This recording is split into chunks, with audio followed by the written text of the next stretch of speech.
Therefore it says, wake up, sleeper. Get up from the dead. Christ will shine on you. So be careful to live your life wisely, not foolishly.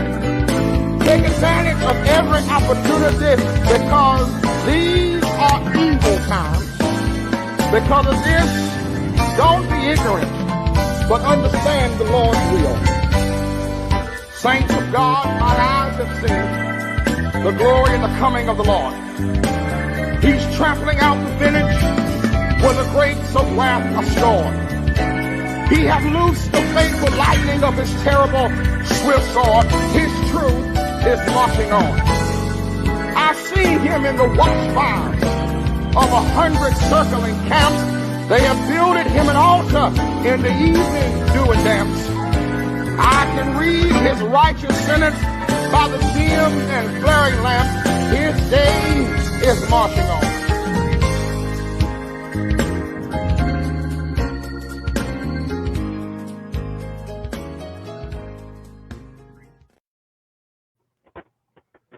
Good afternoon. Welcome to Conversations with Faith Leaders. My name is Brandon A.J. Davis. I'm the founder of Content Writing Service and your host for today. I am pleased and delighted. I am embarrassingly happy to have with me Dr. Lester A. McCorn, president of Clinton College in Rock Hill, South Carolina, Joel Gaza, author of America's Holy Ghost, and joining us as soon as he's finished preaching will be the Reverend Dr. Matthew Johnson, who is pastor of the Mount Moriah Baptist Church in Birmingham, Alabama, and who is also an acclaimed writer and speaker. I'm delighted to have you guys with me today to join in what I'm hoping will be a very robust and intellectual conversation as an informal conversation that will help about some things that is happening within this country, and to be candid, the level of racism, injustice, and ugliness that we're seeing on an everyday basis. Not to miss the moment, and like I said, Johnson will be with us in a few minutes. I want to go ahead and ask our first question for today, and that question is, in light of the current situation of racial injustice stemming from Kenosha, Wisconsin, what are your thoughts regarding the shooting of Jacob Blake? And I'll point this question to you, Dr. McCorn. Thank you, Dr. Davis. Good to be with you. Joel, as I mentioned to you earlier, I am so grateful for the work that you've done. I've been enlightened and excited about your positioning, your conviction, and your courage. And I've long held the belief that if the white evangelical church doesn't wake up, our nation really is in trouble. So with that being said, I mean, I don't look at the murder of Jacob Blake as an isolated incident, right? It's part of an ongoing pattern of racial injustice. And as we think about what Martin Luther King is saying to us through the annals of time, his critique of America, which became more strident in his latter years, talking about the triple evils of racism, materialism, and militarism, they all converge in this moment, the Black Lives Matter movement era. And Jacob Blake's death is sort of a result of the convergence of those forces. And when you look at Michelle Alexander's brilliant work on the new Jim Crow talks about how African Americans have been criminalized. So the defense of the vigilante, whose name I won't even call, in Kenosha, who came after the fact, right? It's all related. It's this white backlash against the assertion of manhood, of Black manhood, of Black personhood. And so, in many ways, it's a retaliation against the Black Lives Matter movement. And police, in my estimation, you would think with all of the heightened attention on law enforcement that police would be more careful. I'm not surprised. Some of this is deliberate. It's a deliberate attempt to express social control, retaliation, and fear, intimidation, if you will. I mean, it's domestic terrorism, which of course is being supported by a white nationalist who occupies the White House. Joel, what are your thoughts? Yeah, well, first let me just say what an honor it is to be with you three today. Of course, as we look at what happened to Mr. Blake, it is many things, but it certainly isn't shocking. You know, I live very close to the Third Ward, where D.C. Cofield ministers, where George Floyd grew up. And what it brought to mind was really the era of segregation. And a lot of times when we think about segregation, a lot of what we think about gets reduced to kind of white-only signs, black-only signs. But the real racial symbol of the era of segregation was the lynch, because what kept segregation in place was the type of brutality that we see in the lynch mob. When we look at George Floyd, when we look at John Blake, what we are seeing in real time is how long it has been legal to kill African Americans in this nation, particularly by law enforcement, and how that type of violence ends up being justified. One of the things on some of the works that I'm writing on right now, I'm working on reparations. And one of the things that I write about is behind every racial inequality, every racial tragedy, there are racial lies. And so now we have a president in the White House who has been spewing racial lies in order to justify the type of violence that is breaking out in the streets. And it is absolutely heartbreaking to watch it happen, but it is very much America. Dr. Matthew, thank you for joining us. We know on the Ether Ways preaching in another area, and so we're glad that you were able to make it with us on the broadcast, and you came in at a very good time. And so I want to repost the question and ask you the same question in light of the current situation of justice,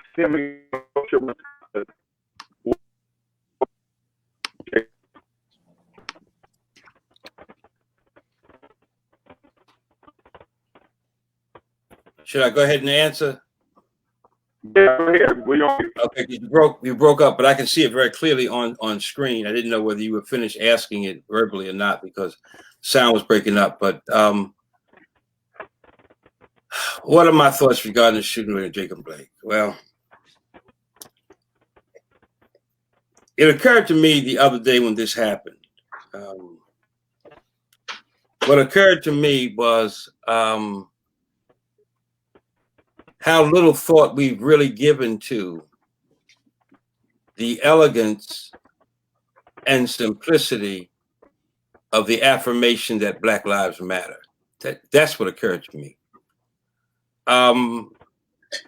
When Jacob Blake was shot, at that time I was finishing up a book, I don't know if you all are familiar with it, on the Holocaust committed against the Herero and the Nama peoples by the Second Reich in Germany that prefigured the Holocaust carried out by the Third Reich. So the idea of death camps and extermination occurred to Germany as a tactic of eliminating people that they didn't want to deal with long before Hitler was thought of. And this was a reflection of whiteness and colonialism and the mentality of the imperial colonialism that characterized the entire West, right? And so when they dispatched this young man with 7 shots in his back, they had extended to him none of the courtesies of citizenship that indicated the presence of any value. He was degraded dramatically as a human being. And in fact, operationally, he was not treated as a human being. He was treated more like a rabid dog or a dog suspected of being rabid. But what occurred to me was how much this approach to Black life in 2020 resembled the devaluation and the depredations of Africans in 1904 and 5. And it struck me that the Black Lives Matter it's almost like the moral equivalent to Schrodinger's wave theory. It's so simple, but it's so elegant, because if you factor in Black Lives Matter, then you understand why we know nothing about King Leopold's Congo. We know nothing about the prefiguration of the Holocaust by the destruction of the Herero Nama peoples and what they did in South Africa and what the British did with their own concentration camps during that same period in South Africa. All of this, we have to change the whole Western narrative. If Black Lives Matter, the whole narrative of the West has to be recalibrated. The way our master narratives are told, our stories, if Black people start having value, then the whole framework of the Western imperialist vision of white supremacy goes away. These people are desperately holding on to what is for them life, and they're killing to defend it. They're still fighting a colonial war. In Kenosha, Wisconsin, it's nothing but the same colonial war. In Harlem, New York, they remove those people. It's nothing but the same colonial apparatus, moving people and capital, and people whose value as human beings are arbitrated only in terms of their use to white supremacy. So we've got to come to terms with who values and who assigns value, and how do you get that authority? And so when they dispatched that man as though he had no value, the brilliance of the Black Lives Matter struck me, because that simple statement is revolutionary, because it topples all the presuppositions that our author so eloquently pointed out in his book, America's Unholy Ghosts. It topples all of this. So what we are standing on at this moment is the precipice of a serious revolution. And that's why I like the last chapter too, because that's where we're standing, on the precipice of a serious revolution, and that these people are dying not as victims, but as soldiers. But it's up to us to shape that narrative, and it's time for the church to get more deeply involved. That was what occurred to me. Mm-hmm. Dr. Johnson, I agree with you wholeheartedly, because one of the things that has come to my mind is that in the midst of everything that we have seen, how timely it has been for us to be able to take a look at the systematic policies and practices that we have somewhat taken into as our own personal ethos. Joel, your book has allowed us to examine those things and to really conceptualize the reality of how racially and hostile those policies and ethos were, those ethos statements, those descriptions of life, liberty, and the pursuit of happiness. It allows us to understand. For me personally, I was shocked. My brother and I had a conversation about what was happening, and he and I both had the same statement, that it appeared he got shot. Jacob Blake was shot because he did not respect that man's whiteness, his badge, or his gun. And that's the uneasiness of where, when I read in chapter 2 of your book, how the policies that John Locke wrote and the treaties that he written, and how we have embraced them. And I will admit, I personally embraced them when I was in college, when I was studying social science. I embraced some of those concepts because of the sophisticated, passionate, eloquent way in which he wrote it. And so now we're seeing how racially hostile these statements really are. Right. You see, and what they're saying is fear, Brandon, is more like narcissistic rage. Yeah. And it's a classic example, because by not completely conforming, they're failing to become merely an extension of the white ego. Number one. Number two, because the authority structure and people who participate in it are so thoroughly integrated into the system of supremacy and its values, they take it as the personal affront when they are not obeyed, because you fail to affirm for them the definition that they have for themselves and upon which their esteem and their self-worth rests. Mm-hmm. The book I'm writing now deals with that, because basically that is a heretical system when you draw your value from something other than God. And in this case, it's white supremacy. And we see clearly that that's what they're doing by the intensity of their reaction to people who do not affirm them as they see themselves, which is, quite frankly, all powerful. Because America is theirs and they are a reflection of America. America is a reflection of them. And that traditional white nationalist underlying presupposition of this rabid patriotism, sick patriotism that we see as the alternative to the patriotism that Joel pointed out. And I think that's very consistent with what Dr. McCorn was saying too when I came on. I didn't want to comment on it because I came on in the midst of it, but it seemed to be very consistent with what he was saying as well.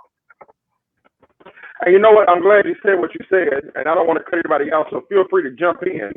And to those of you who are watching, I apologize for the in and out of the internet. I think something is happening outside, but I pray that the connection will stay. And can you all still hear me and see me? Yes. Yeah. Okay. We can hear you better now.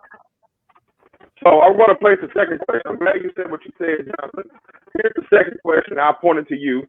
How do you combat celebrated racism like right-wing conservative Tucker Carlson, who called white vigilante Carl Rittenhouse a patriot after shooting 3 protesters, of which 2 have died?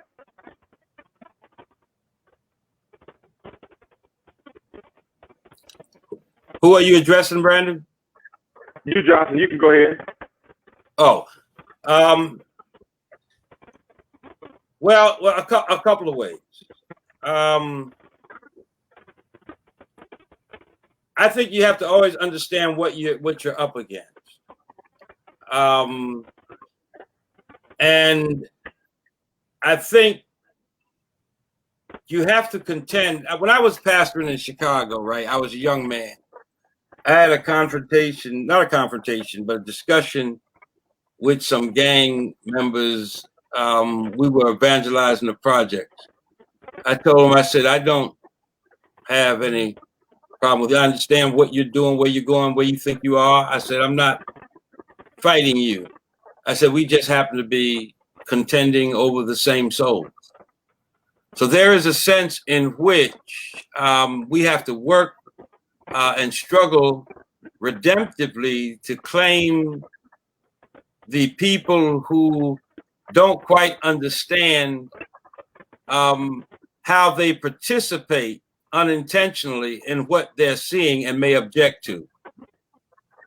And those people who think there may be some safety from their false fears behind the kinds of walls these racists are trying to build ideologically and politically. Because there's a lot of people in the suburbs who quietly think that the threats that the racists are fighting are real, even though they don't necessarily agree with the behavior of the people that we clearly identify as racist. And what we have to do is, on that account, labor to educate those people and to redeem those who are in the contested spaces. But I'm going to be frank with you. I don't see any way of handling those other people but fighting them. Because the kind of evil and assumptions that they operate with, it's going to require a conversion to move them out of, rather than any kind of moral reasoning for these, what I call them enlightenment late bloomers, who still think that somehow moral reasoning is what is going to persuade the world to do the right thing. I think we're just going. It's a battle of symbol systems and of visions, and it's over the contested spaces that we have to fight. That's what I think offhand. Joel? Yeah, I mean, when I think of Tucker Carlson, when I think of his comments about patriotism, I'm reminded very much of Thomas Dixon. And for those who aren't familiar with Thomas Dixon, he is the author of a book called The Klansman that became the movie The Birth of a Nation. And basically, what Dixon is trying to do is he is trying to popularize Confederacy and the racism of the South. And so he will write The Klansman, and basically in The Klansman, the goal of the book is to glorify the Klan and to glorify the violence that the Klan promoted.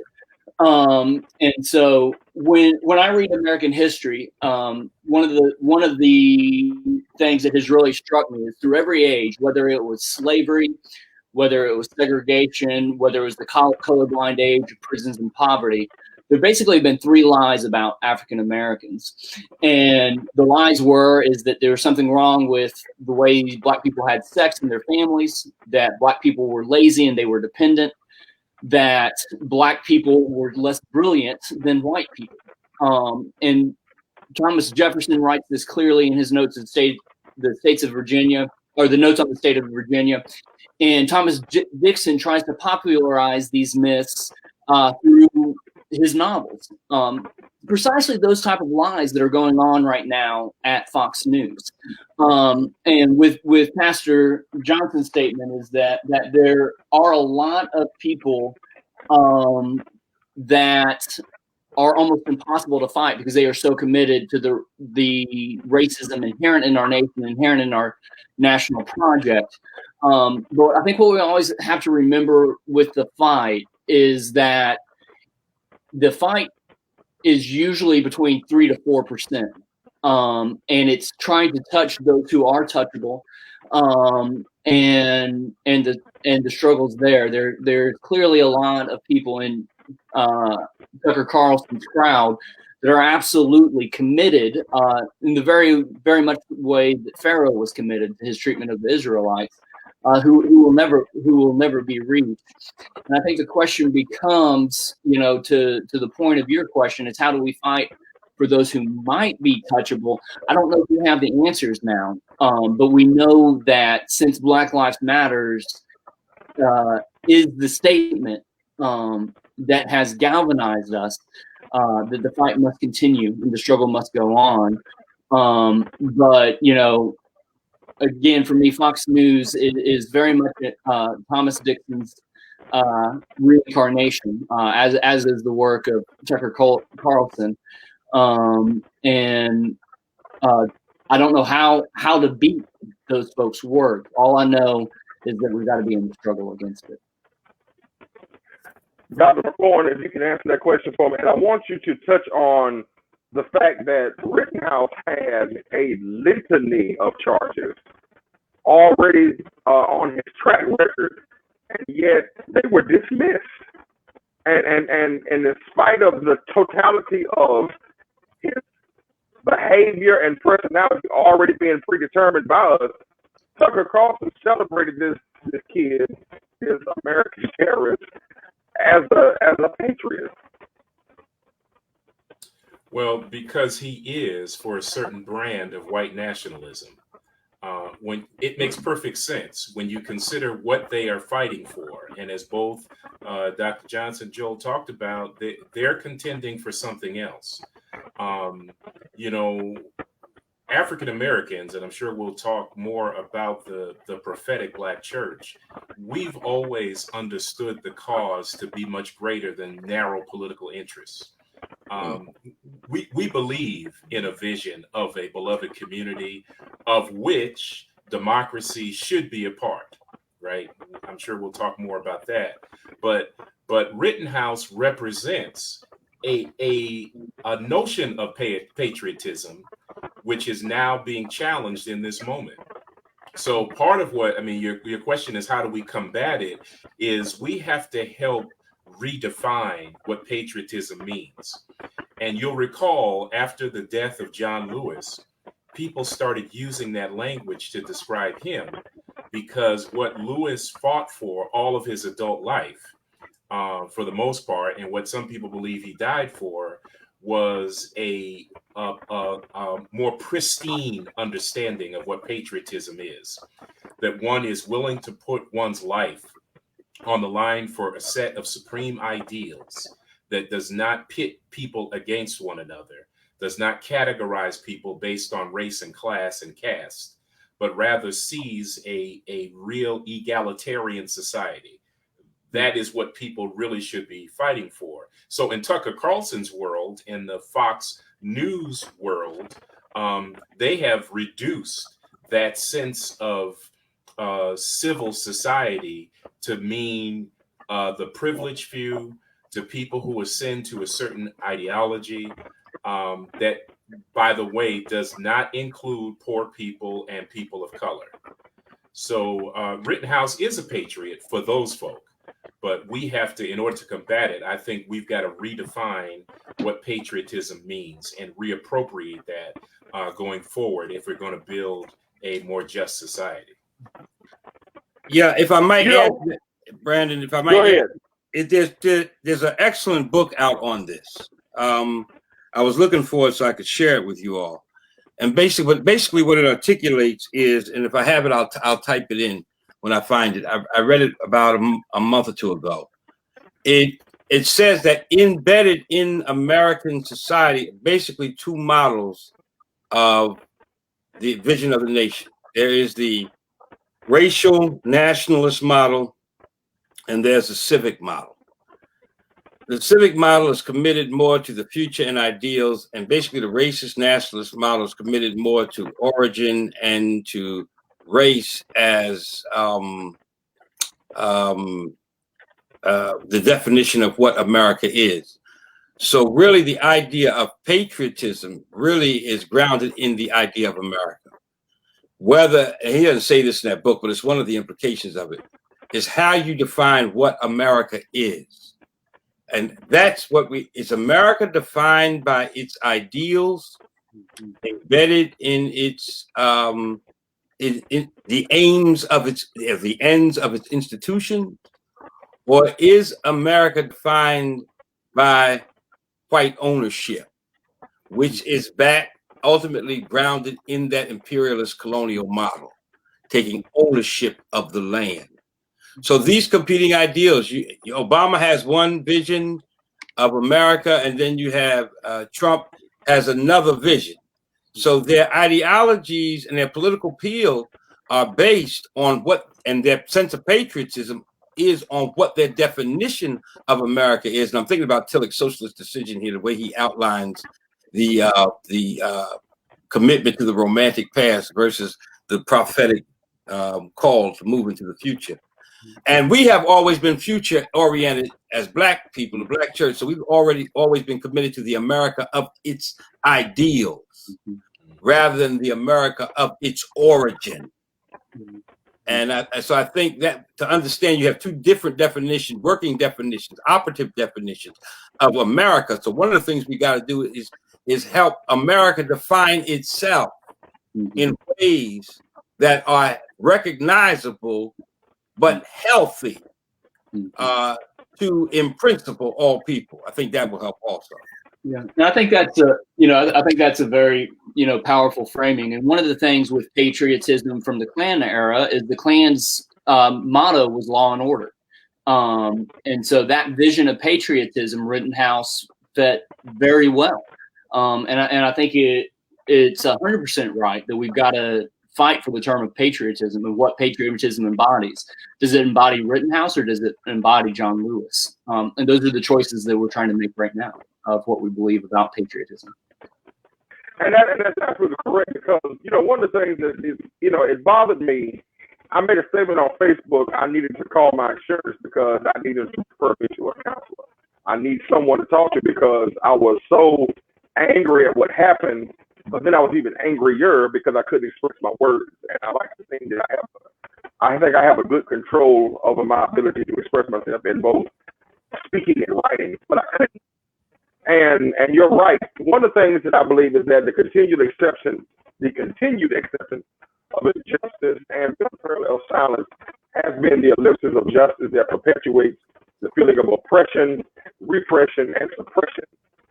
My right to live is not anyone's jurisdiction to dictate, and neither is racial patriotism something that we should attend for, strive for, or celebrate in this country. You know, it's amazing to me, this pandemic has shown that racism has become celebrated in ways that it has never been before, along with the same terms as freedom, rights, liberty. People are out here, you know, making a mockery of those terms because they feel like, I'm white, you can't tell me what to do. Mm-hmm. I'm a police officer, you cannot ignore me. You can't walk away from me when I'm talking to you.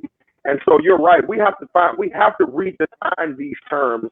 We have to redefine what it means to be a patriot, what it means to be, you know, a supporter of human rights. Joe, this question is specifically for you. Did you find the book, Dr. Johnson? Yeah, I did. It's called The American Crucible, Race and Nation in the 20th Century. And this is the edition updated with a new chapter on Obama. What it does is it traces the whole issue of immigration and the way immigration played out in terms of race and in terms of how America was defined and in terms of how immigrants and Americans defined themselves, particularly in relation to blacks, but across the board, how some people became white and others remained on the outside of that definition. So some became loyal to the racist nationalist version, at the very least implicitly. So he lays all that out. The guy's name is Gary Gerstle, Gerstle. It's worth a read. Although you have to qualify a lot of it because he talks about the white groups as race instead of as ethnic conflict in whiteness. And so when you start talking about Eastern Europeans as a race, I think that's very problematic when they immigrate to America.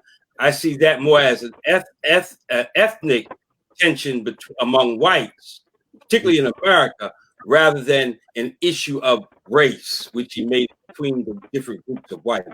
Other than that qualification, I think you can read this book relatively comfortably and learn a great deal from it. Awesome. And make sure you send me that title so I can get there when we get home.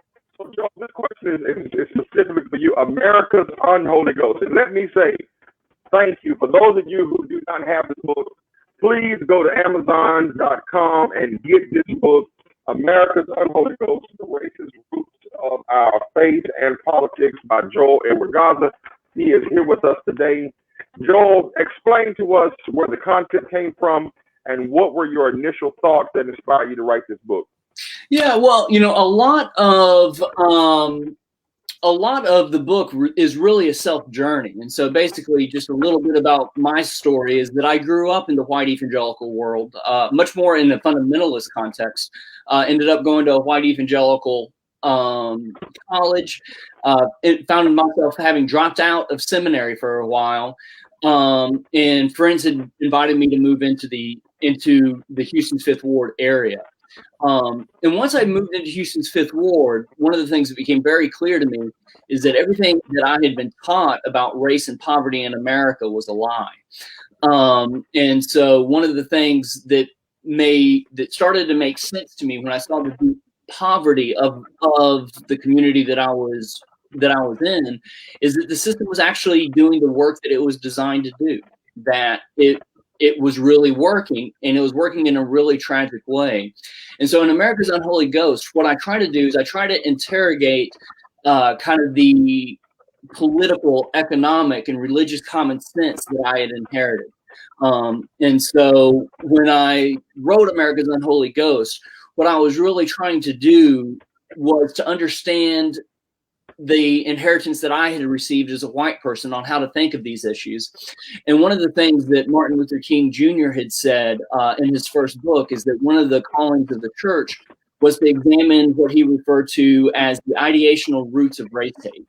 And so in America's Unholy Ghost, that's what I try to do. And I look at the Enlightenment philosophers that really shaped the way that I thought about politics and the ways that I thought about economics and the ways that I thought about religions, and understand how both American Christianity and American democracy were intentionally designed to harmonize with the institution of slavery and race-based inequalities. And so that's what I'm struggling with in America's Unholy Ghost. Awesome. And one of the things that I like,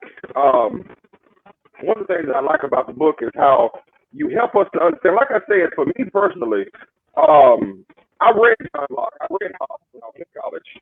I was blessed to go to Allen University in Columbia, South Carolina, AU Blue Gold, and I had great professors who gave me a awesome educational experience. Right. And one of the things that I struggled with was after reading your book, which I'm grateful for, is that the sophisticated language of John Locke. I mean, I quoted him in some of my work. The sophisticated language that he used, the passion in which he wrote, what he said just seems to make sense. Right. But you help us to understand exactly what he was saying and exactly who he was talking to. And I believe it's chapter 2, and I think I have it highlighted here. You talk about you talk about how in his second treatise, how he changed the direction of the conversation to talk about how we should, in order to understand life, liberty, and the pursuit of happiness, it all boiled down to property. Right. I believe on page 80, you talked about how Locke, life, liberty, and the pursuit of happiness, and Locke wordsmithed it this way: society of men exists only for the procuring, preserving, and advancing of their own civil interests. And Locke's poetics that form the Declaration of life, liberty, and the passion of outward things such as money, land, houses. Locke could not say enough about the centrality of possession to politics. He continued, not only is property why we begin society, but the chief end of civil society is the preservation of property. I mean, if you didn't have anyone to help you to understand in the preceding pages, it wouldn't make sense to you.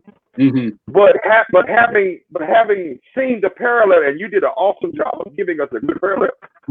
Well, he's talking about slavery. Right. 100%. Yeah. And I think one of the benefits that I had is that I didn't actually get taught Locke's, Hobbes, and Smith in college. What ended up happening to me when I was reading these guys is I actually started with slavery. And that was the first things that I read, everything that Locke had to say about slavery, everything Hobbes had to say about slavery. And one of the things that we often forgot when we were in school is that these men actually invested in slaveholding companies, and that they had vested interest in the Virginia company. And so all of their philosophies that they wove were woven in harmony with the institution of slavery. And I think the way that you said it is exactly right. Like when we read John Locke, it is written so well that it feels like we're reading what we already know, without realizing what we know is fundamentally rooted in the sadistic nature of slavery. Absolutely. Yeah. Dr. McCoy, you've had the book, you've had a chance to wrestle with the book, and so have you, Dr. Johnson. So can you please share me your thoughts on reading this work? McCoy and then Johnson. Sure. Well, I want to pick up on Joel's last point, which is actually related to, I think, Dr. Johnson's last point about how whiteness operates. It operates with assumptions. And for instance, the ethnic groups that Dr. Johnson referred to who came to America realized that it pays to be white, right? That you assume a level of power, acceptance, and eventually domination if you ascribe to whiteness. And if you begin to take on the modes of thinking and behavior, which is, by the way, it's only whiteness in opposition to color, to people of color, and more specifically, Black folk, right? So whiteness gains its currency and its strength by making itself superior to Blackness. It's a dichotomy. They're diametrically opposed. And so people learn early on when they come to America that I better assimilate to whiteness, right? So when you think about these so-called great philosophers, right, the great framers of our worldview, it makes sense that these are givens, right? That the social contract, the ideologies that become dominant are assumed to be right. They're not to be challenged. I mean, it's what makes America America. And what Joel does a great job of doing is kind of extricating the myths, the lies. You know, our friend Eddie Glaude has a wonderful piece called Begin Again, based on James Baldwin. And Baldwin was a genius at describing the white lie. Yeah. And so the reason you get so much pushback from the followers of Trump, and keep in mind now, this battle didn't just happen in 2016, right, with the election of Trump. This has been going on for a long time, and the fires were really stoked after Brown versus Board of Education. And then following that, you had the Voting Rights Act and the Civil Rights Act, and, you know, just a series of decisions that challenge these assumptions, right? At least how these assumptions played out in policy and in practice. So I think, you know, what I really appreciate about Joel's book is going to the foundations. And you got to think about it. If you use the metaphor, the American house was built brick and mortar, structure, column, everything on these principles. And whenever you challenge these principles, you are, to many people, you're threatening the viability of the house. And that's why it is so important for us to go back to the foundation, because the truth of the matter is, if we're going to have a democracy in the 21st century, the whole house needs to be renovated. You know what? I want Johnson to comment on this, but let me just say this. Dr. McCorn, you just said something that was part of a major conversation when George Floyd was killed. Everybody started posting about Dr. Martin Luther King and his quotes. And one of the things that a few people fail to realize is that while they was trying to embarrass and make feel bad the looters and the protesters, you misquoted Dr. King, not you, but the people. Dr. King came to the realization, I believe, in the summer of '67. When did he pass? In '68? Yeah. I believe it was the summer before, at the American Psychology Association in Washington, D.C. He came to the realization that we have to embrace protest as a valuable act of social justice. And he also, in that conversation, which some people say did happen, didn't happen, but based on what I've read, the conversation between, I believe it was he and Sidney Poitier, was that the house is on fire.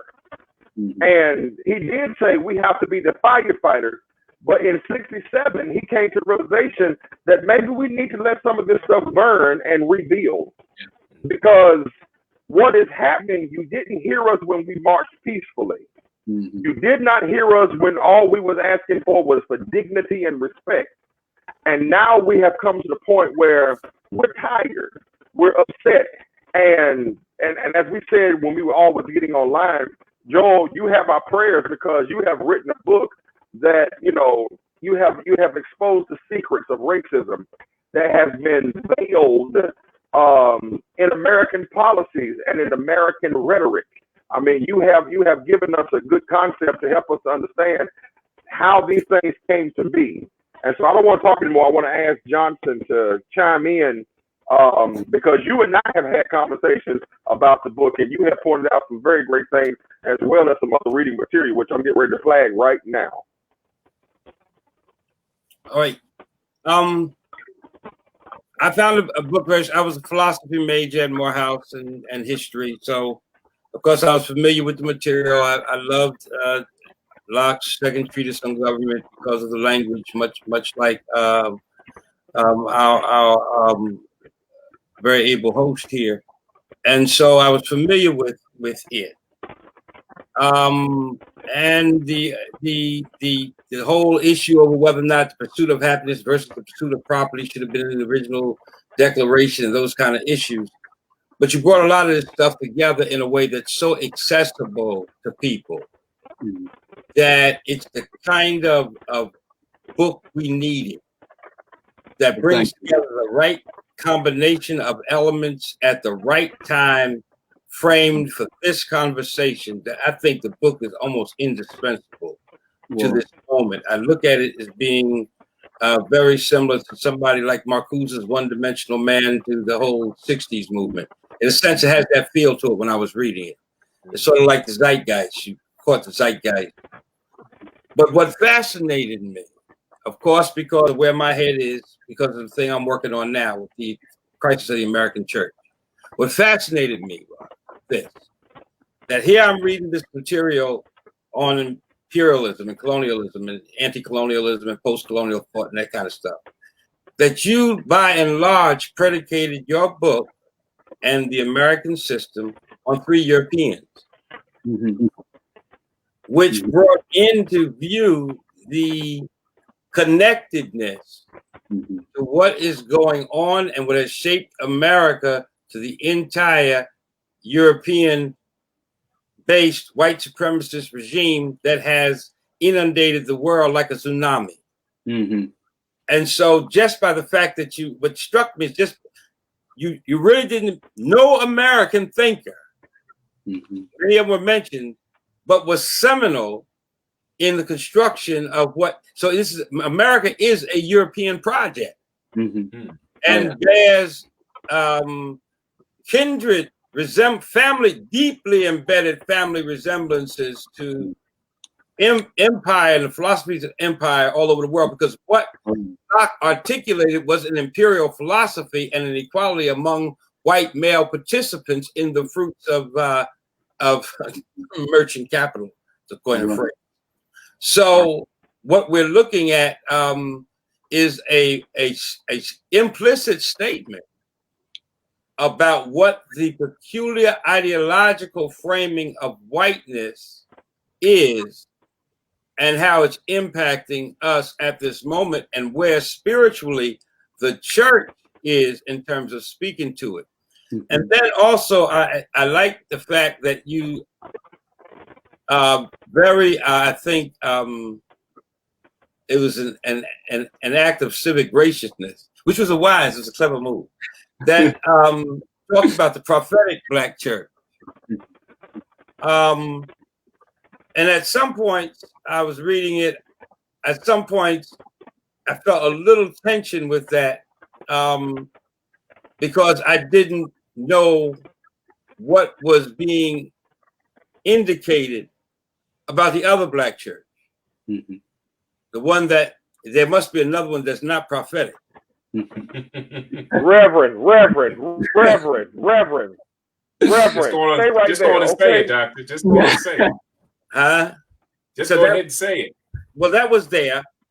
And of course, I have some things to say about it in my book, The Tragic Vision of African American Religion, Palgrave, 2010, that anytime you have a certain kind of otherworldliness, it is without question an implicit prophetic critique of this world. That the other world has become, that this world has become so unbearable that the other world has become that attractive. So that it overwhelms. So that there's a prophetic dimension to Black existence, period. And part of what it means to be prophetic is to be able to articulate that implicit prophetic dimension of our being in ways that help the world understand what is transacting in the spiritual universe, I think, in some sense. But you played it so skillfully. I'm just wondering, I know that you're friends with Michael P. Williams. So yes. I wondered, I was wondering who helped this help navigate it, but you've been in the Black church long enough, so you sense the tenderness around that distinction for many African American religionists and those of us who are sensitive to the misunderstandings Black people have been subjected to by people who did not wield the existential scalpel as carefully as you did when delving into an experience that was not naturally their own. So I thought you did an excellent job with that. Well, thank you. I'm honored you'd even take the time to read it. Like that's what I can't get my mind around is that, folks like y'all have read what I wrote, which is just such an honor. Oh, it's an excellent book. Listen, it's an excellent book. McCall, you have to help me out. I don't know who brought it. I think it was you, McCall, who brought it to my attention. We was on our Zoom call, and all of a sudden, we just started flashing these books in the Zoom, like, hey, have y'all read this? And have y'all read this? And, oh, you need to go read this. And as a result of the pandemic, we've been, spotlighting books. I mean, I probably purchased close to 25, maybe 30 books since the pandemic. And we were just, every time we get a new book, somebody takes a picture of it and put it on Facebook. And your book just kept bouncing around. I was reading it, sent a quote to Matthew Johnson, and next thing I know, I happened to look on his Insta story. He's reading the book, and he was highlighting the comment, and we had a whole new conversation going. And I want to ask you this question, Joel. What has been the damaging effects of social ideologies such as social contract theory that has perpetuated racial and social injustices in America toward persons of color? Right. I think that's such an excellent question. And it really gets to the heart of a lot of the things that we're wrestling with.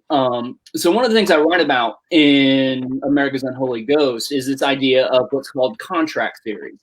And basically what ends up happening in contract theory is how do Brandon and I know that we treated each other well if we do something of significance together? What we do is we put together a contract, we write the contract, and as long as we have kept to the details of the contract, then we're just. And what ends up happening within the Enlightenment era that I write about very explicitly is that we begin thinking of humanity as economic entities rather than as children of God. And what harmonizes the relationships of economic entities are contracts. And so what ends up happening is that rather than having an idea of justice that is rooted in Brandon and I being children of God and in the image of God, what ends up happening is that it is reduced to, the concept of justice is reduced to paperwork, and it's reduced to contracts, even if those contracts are very predatory, even if people entering into those contracts don't come in on equal standing. And so what we've literally lost is the ability to think morally on these issues. So when we look at things like payday lending, for instance, it shows us how predatory paperwork has become. But rather than these payday lending schemes kind of being the exception to the rules, throughout America's history, we have refused to embrace justice and what is happening to people's bodies and the image of God that they hold. And we have only thought about contracts, even though those contracts are written in order to do very unjust works. And so part of what we lost in contract theory is our very humanity and the ability to interact and to engage and to create communities that honor and protect the dignity that God has given us. Lester McCord, can you comment on that question? Yeah, I think it's brilliant, and I'm glad that you highlighted that item in the whole construct of what America has become.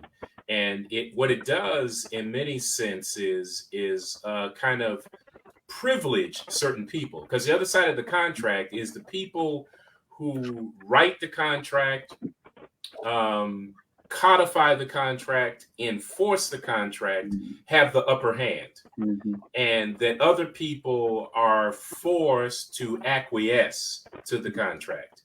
The contract is written before you're even born, mm-hmm. and you just live into that contract. And I think when you use that metaphor or that analogy, it helps you to understand better why certain people are so offended by the demands, the so-called demands that Black people are making. Mm-hmm. How dare we make those kind of demands? They don't fall within the bounds of the contract. In other words, you're supposed to stay in your place. Right. And you can be exceptional. We'll give you a place if you're exceptional. Right. So, I mean, to Joel's point about value, right? That African Americans have already been ascribed an inferior value, a diminishing value.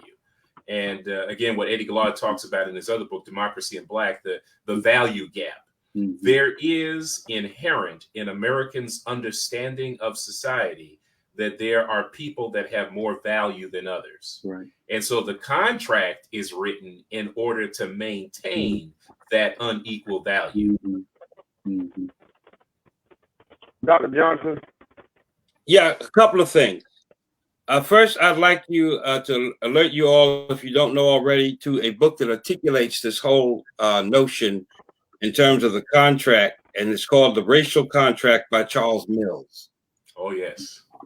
That book is a wonderful book, and he articulates this whole contractual framework and how embedded it is in the sort of racist regimes that emerged out of the Enlightenment and was the twin of liberalism. But this whole idea, I like the way that Brother Joe went after the whole this fake halo that liberal white supremacy wears, as though by recognizing, giving some verbal recognition of Black humanity, that they have fulfilled the terms of the so-called contract. But I think another way of looking at it or getting into what Joe was talking about is this notion of formal versus substantive justice. And so formal justice would be meeting the conditions. Substantive justice is sort of where you have real ends and goals of what it means to be human, and they become a part of the definition of justice. The sort of neoliberal, ahistorical, Rawlsian framework of justice tends to side on the formal version, which is very much a part of the whole Anglo-American philosophical tradition of analytical philosophy and frameworks versus the continental traditions of substantive notions of reason. So that the concepts of justice also bear some relationship to the notions of reason that are operative in these men's philosophy, which is another level of analysis, but it's certainly implicated in the kind of thinking that we're doing. So I just wanted to kind of toss that out there. So that the whole idea of the social contract is problematic because it emerged in the context of the creation of racial regimes and its connection to liberalism. But it should also make us very suspicious about historical understandings of fairness and justice and equality, which is what you see now. Because what largely we see are people talking about the contract includes being equal, but not doing what Joel is doing now, and that's talking about the issues of reparation, because that requires a more substantive definition of justice than the ahistorical formal version that we see in most neoliberal approaches, which liberals are committed to, then that will allow for. So anyway, I want to put that into the conversation. Thank you for that, because you also said something a few minutes ago that sparked my mind about an article that I read actually this week. Never heard of the website, but I'm a fan of it now, and I hope the content stays the same. An article was put in June's edition of foreignpolicy.com. I don't know if anyone is familiar with that. Foreignpolicy.com. Eduardo Porter, who was the author of that article, he stated it is racial hostility, not some special love of laissez-faire capitalism, that allows Americans to applaud the creation of unprecedented wealth next to deprivation on a scale that would be the shame of any other advanced nation. And with the work that you're doing now, your next book, Joel, that you're doing to talk about reparations, you know, people seem to become cynical and almost insensitive. And you historians, help me out. Reparations, it was not called reparations, but financial money was given to the Jews, although we didn't do anything to put them in the Holocaust moment. We didn't persecute the Jews in America, but they was given money, they was given land, they was given special freedoms and rights The same for well, I'm not going to say Native Americans. Same for any other person who have experienced a form of injustice. America has stood up and apologized for it. And the closest thing we've gotten is something on the books recognizing how wrong slavery was. And that, what does that do to the plight of the financial struggle that this country has placed upon persons of color? I mean, if you go back to Reaganomics, if you go back to how the attention, and Porter talks about this in foreignpolicy.com, when you go back to the 80s and how the country shifted its attention to African Americans, but they veiled it under getting rid of drugs. And they veiled it under social programming, but social programming was done away with. And it's a sideways fight because everybody else has been giving their just due. They've been given respect.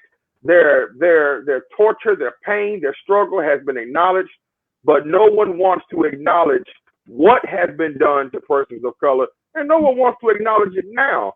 And to advance nations, just today on Facebook, I was seeing a comparison. In Germany, they haven't had any police incident since 1990. Finland has had, I think, less than 10. How about that? Less than 10 police shootings or police incidents with any of its citizens since the mid-90s, since 1995. America has had over 1,000 police incidents since 2019. Yeah, it's hard to talk about because it's just so painful. And one of the things that I'm writing about in the new book is how white supremacy, one of its roles is to be a narcotic. It's to make us numb to the pain that we're living in, to the pain that we are inflicting on others. Jefferson would write in Notes of Virginia that slaves couldn't feel pain. Why does he write that? Because he's holding the slaver's whip, right? And so he's trying to get numb to the pain that he's causing by pretending it's not there. One of the things that is really tragic about loving people who are addicts is that addicts would sometimes rather die than enter into detox. And we're at a moment right now where it is time for detox. Whether or not we want to live the way to really enter into a fullness of life, there is going to be a price to pay if we choose life. But if we don't, it will certainly be death. Wow. For us. I want to go ahead and ask our fifth question. We're already at the hour mark, and I want to say right now, thank you, gentlemen, for taking the time out of your schedule and having this conversation with me. I really appreciate it, and I think it's a blessing to those who are on the line watching. The goal for me is not to have 1,000 people here. At the end of the week, several hundred people will have seen this, and in some way, shape, form, or fashion, I think their minds will have been touched, which is the goal of these conversations, is to provide real, factual, intellectual conversations back with experience. All of you have a place on social media. Social media in these particular days is filled with a lot of opinions. And I think it's helpful for us to have conversations with people who bring something of substance to the table. Here's our last question, question number 5. Can the United States pull itself out of the racial hostilities it has created and build a more racially inclusive and empathetic country? Whoever wants to jump at it. Dr. Corn, you're smiling. Well, I'm trying to remain an optimist. I think about, John Meacham's new book about John Lewis articulates the fact that Lewis was sort of a hopeless optimist about America. And although he was a mentor of mine and I have the great respect for John Lewis, I don't have the same optimism. I do have hope. I mean, I think as a prophetic Black Christian, as a Black liberation theologian, I have to operate with an eschatology of hope. I think the resurrection, you can't believe in the resurrection without believing in hope, that there is hope. And I think, chief among the aims and goals of the world we're trying to create ought to be restorative justice. And, America has, from its, what we call the original sin, has inflicted incalculable pain on African Americans. And so before you can get to restorative justice, and Joel is talking about it, I think all three of us, probably all four of us, are kind of thinking about what reparations means. And I must admit, 25, 30 years ago, I thought reparations was a fantastic dream, that it would never, ever be taken seriously, that there would never be any conversation, that John Conyers, every year he submitted that resolution, people laughed at him, it just never would happen. But now there's a turn. And I happen to believe wholeheartedly that reparations is a precondition for justice and equality in America. And if you want to get to, for instance, reconciliation, which is what, white evangelicals want to quickly jump to, is can't we all get along? Can't we just love each other in harmony? And you can't have reconciliation without telling the truth. South Africa is helping us understand that you got to tell the truth before you can get to reconciliation. But part of that truth is the debt that's owed. And people want to skirt over King's speech, for instance, the I Have a Dream speech, and forget that he started off the speech saying, we've come here to cash a check, right? A check that That's has come right. back That's marked right. insufficient funds, that America owes African Americans something. The descendants of Africans in America are owed something. So it's got to start with reparations. And then I think you can move to redistribution. I mean, I think we've got to reconfigure the economy in America. We've got to change tax codes. We got to think about how we finance America, how we finance education. All those kinds of things are the next step after reparations is wholesale redistribution of wealth in America. And then finally, I think reconciliation and restoration ought to be our goal. But Joel has done a brilliant job at pointing out the unholy alliance, the marriage, if you will, with white evangelicalism and white nationalism and white supremacy. It is an unholy marriage. And we've got to keep calling out the white church for its complicity in these grave injustices against African Americans and against poor people. Dr. Matthew Johnson, can you answer that? Well, I'm just going to say ditto to what both individuals have said in terms of looking at what elements are and thinking through that. But to answer your question directly, I'm just with a little scripture, if you don't mind me being Baptist for a minute. Go ahead, Reverend. Go ahead. To the answer to the question is, all things are possible to them that believe. And my response to Jesus is, Lord, I believe, help my unbelief. Help me, Lord, help me. That about says it all for me. But I do want to take a moment to thank Joel for doing something that I appreciate, because it's sort of reflected where I am in terms of developing a theology. And that is when you appropriately, accurately, and incisively, with a very surgical strike, dispatched, but without prejudice, Bill Maher, for his liberal fundamentalism. And he's not quite as smart as he thinks he is. Because he gets to pretend like he is. Right. Yeah. And that the fundamentalisms is something I've always thought about. I had to challenge some of my professors. I was the only student at the University of Chicago at that time who were asked to respond to a paper on studying phronesis when the University of Chicago was developing the whole thing on wisdom that's now become a part of their big program. Well, I was a student then, and I responded to a paper by Peter Paris. But after I dealt with Peter Paris's paper, which wasn't, I don't think, his best effort at that time, but I dealt with it quickly because of some logical problems he had. But I got to talk about moralisms. And it was a guy, a professor, I won't call his name because he's still teaching now. not there. But he was talking about moralisms of the right and moralisms of the left. And when I got up, I critiqued moralisms of the right, moralisms of the left, and moralisms of the center. And one of the things I was conscious of is the fact that we're not quite conscious of the fact in America, and it's one of our problems with Dr. Marty's work, is these psychological patterns that emerge that are indicative of whiteness and a sense of supremacy and entitlement that is pervasive regardless of their political posture. That we've got to come to a better way of understanding what's going on with whiteness other than at a practical political level, other than their political orientation, because there's something else at work here that is equally offensive racially and spiritually. That's operative both in liberals and conservatives, and centrists as well.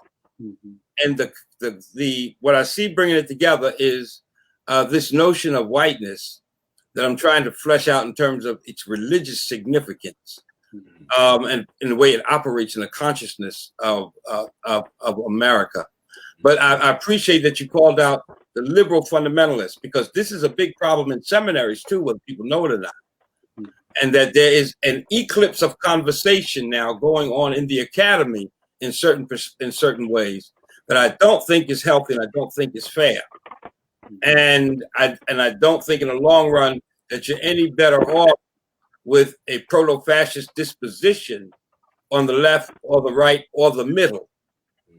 That we've got to reach another kind and level of what it means to be spiritual beings created by God. That term human bothers me because I know it was conceived of in ways that I was excluding. Yeah.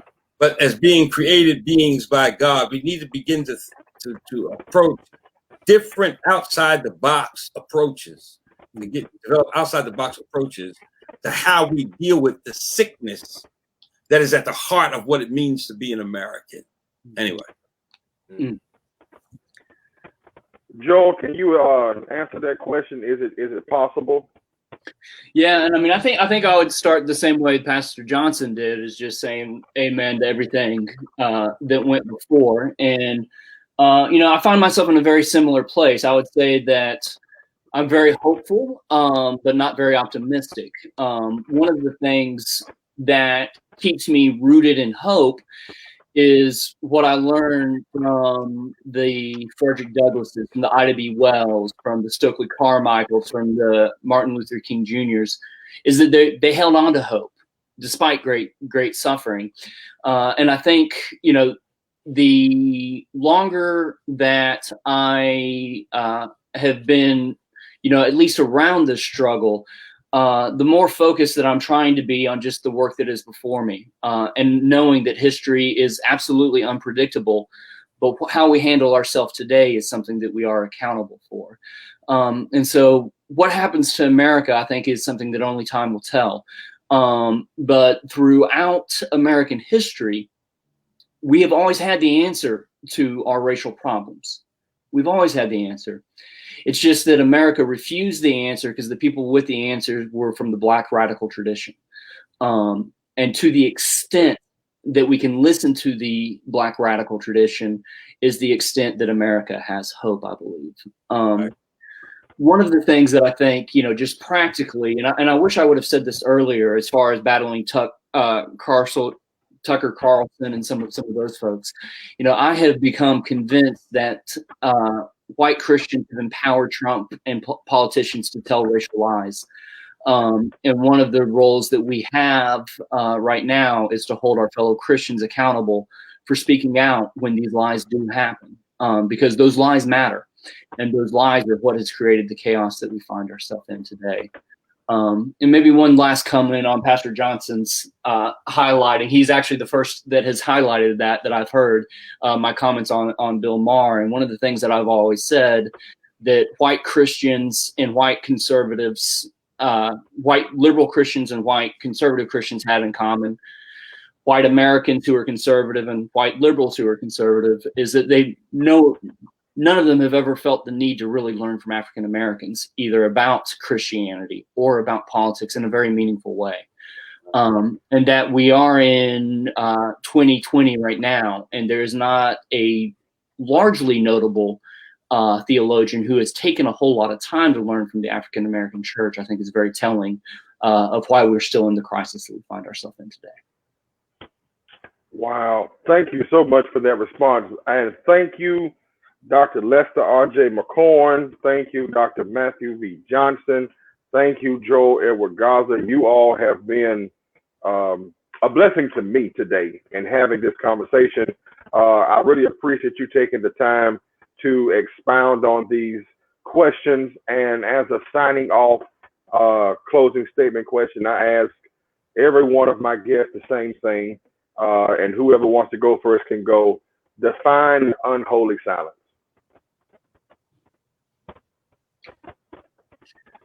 For me, the unholy silence is for people like myself who listen to lies and don't call it out. Throughout our nation's history, we have been fundamentally formed by racist lies. And to not have the courage to call it out, and particularly for white pastors to not call it out, because they are in the driving seat of the white evangelical vote. To me, that is the unholy silence. Dr. Johnson.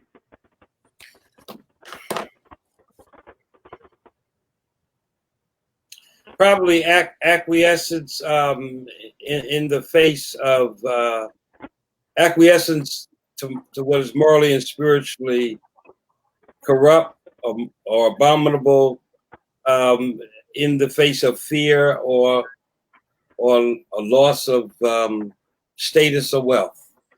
It's the silence in the service of a pursuit that is contrary to the kingdom of God. Dr. McCorn. Well, you know, there's a famous quote by Dr. King that says, "In the end, we will remember not the words of our enemies, but the silence of our friends." And what has really kind of gotten under my skin is the lack of voice and even presence of our white brothers and sisters.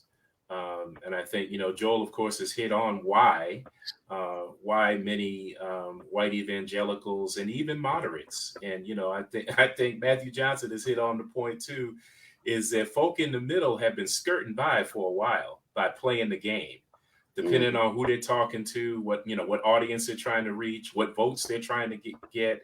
You know, they play this game. And, you know, I think back to how many of us were hoodwinked with Bill Clinton in '92. Bill Clinton, we should have seen it coming. I mean, he and Al Gore were a part of the Democratic Leadership Council, the DLC, which had already been cutting deals with Republicans and conservatives in order to steal away some of those Reagan Democrats. And we see where that has gotten us. And I think we run the risk of getting into the same place if we don't watch ourselves in this moment. And so the unholy silence really has to be called out. And I think, you know, I hate to get into whataboutism kind of mode of thinking, but I do think that we have to look at the people who have been complicit, Republicans and others who have enabled and empowered Trump in this moment. And the fact that they've got nothing to say about the deaths of Jacob Blake and Breonna Taylor, and, you know, just go down the list. They've got very little to say except to coddle people who are scared of the Black Lives Matter movement. That to me is unconscionable, and it is unholy silence. Yeah. Amazing. Again, thank you, gentlemen, for taking time out for being with me today and having this very, very important and deep conversation. Joel, I want to start the share screen now, and I'm going to take you to our your webpage. All right. And if you can tell us about what's coming up with Zooming with Joel. Sure, wonderful. So we are doing classes on America's Unholy Ghost this coming September, starting on September 8th. They'll be on Tuesday nights, 7 o'clock Central Standard Time. Would love to have anybody who would be interested. It's a 4-week course, 100% scholarships for anybody that has COVID-related financial concerns. But if you go to Zoom with Joel, you can find out about that. I also have information about America's Unholy Ghost out there. And hopefully before too long, I'll have information on Rebirth of a Nation, Reparations, and Making an Anti-Racist America there as well. But again, so honored to be with y'all today, and would love to have anybody who's interested to join us for the cohort. So they are interesting times, and we really have time to have a lot of conversations. So I'm looking forward to that. Again, thank you all for watching us today. I really pray that something was said that has made you think critically, that has touched you in a special way that helps you to define your own conversation and helps you to understand where we are in the midst of this global pandemic and this racial pandemic. I pray that God continues to keep all of you and that you will stay safe in the midst of this pandemic. Thought for the week: when racism, hate, police brutality, and death is as common in the homes of white people as it is in the homes of black people, the concept of race takes a less assertive tone. Until the Beckys, Bethanys, and Brittany's are murdered like Breonna Taylor, all lives do not matter. It is only when our suffering is communal we can finally disregard our inferior complex in order to find common ground. My name is Brandon Davis. I am the founder of Content Writing Service, and this has been Conversations with Faith Leaders.